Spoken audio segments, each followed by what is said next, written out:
If you like my videos, please take a moment to subscribe to my YouTube channel. Link is in my bio. I know I'd asked about the alcohol incident. Yeah, we can talk all about that. I'd love to hear it.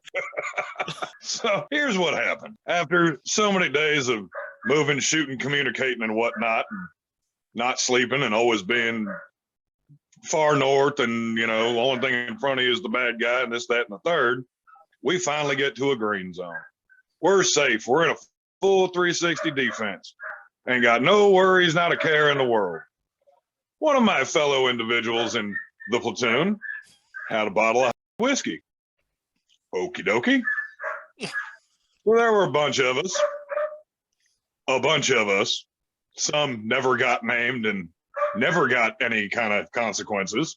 Yeah, I talked to a few of them. Yeah. Some of us other ones who were not so popular with a certain platoon commander who got in Iraq. That's another story I'd love to hear. We got hammered, royally hammered for it. So we pull into this green zone. We're all settling down. We're all sitting on good old 108, the dirty 2 dozen. And we each take 3 shots. Let me back up.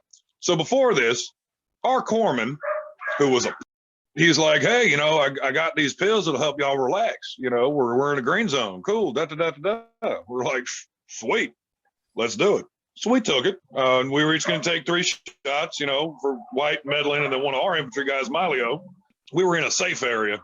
It was after we'd taken, first platoon had taken Medical City. It was after 3rd ID sat across the river and shot at us for a couple weeks because they're idiots. We were like in retrograde, more or less. Okay. This was right before we went down to Camp Diarrhea then. Yes. Okay. It was in between Baghdad and Diarrhea. Which is a whole nother story in itself. Literally. Yeah. Never seen so many people with dysentery at one time. In the span of like the sun goes down and the sun comes up. That was bad. That was real bad. So we take the shots. The people who aren't on 108, they leave. We go to bed. We're getting drug out of our vehicle by our own infantry, who are under orders from track command, and they are made to stand guard on us with weapons all night long. We wake up in the morning not really remembering what in the hell happened between going to bed and the morning. Wow. And our infantry is literally condition 1, guns aimed at us. We're lying on the floor in this building, and we're waking up going, what in the hell is going on? They're like, y'all, please don't move. Please don't move. Just stay there. Just stay there. They're like, convict, stay there. Convict, stay there. I'm like, what the? All right. Sure. So from what I've ever gathered that happened is the wrong individual saw one individual leaving and saw what vehicle he was coming from and went, here's my chance.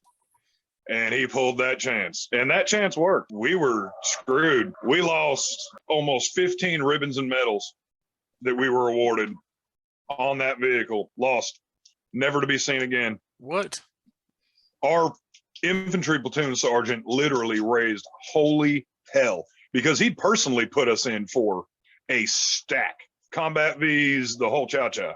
And they just went away to the wayside like it never happened. And we'll call them the cool kids. They were just fine. Am I bitter about what didn't happen to them? I'm not bitter about what didn't happen to them. I'm still bitter at that doc because that doc never liked us in the beginning. Did you still get your car? Mm-hmm. Okay. Well, got the car. Now. We got that. But yeah, there was. You got NJP'd, right? Yeah. Sure did.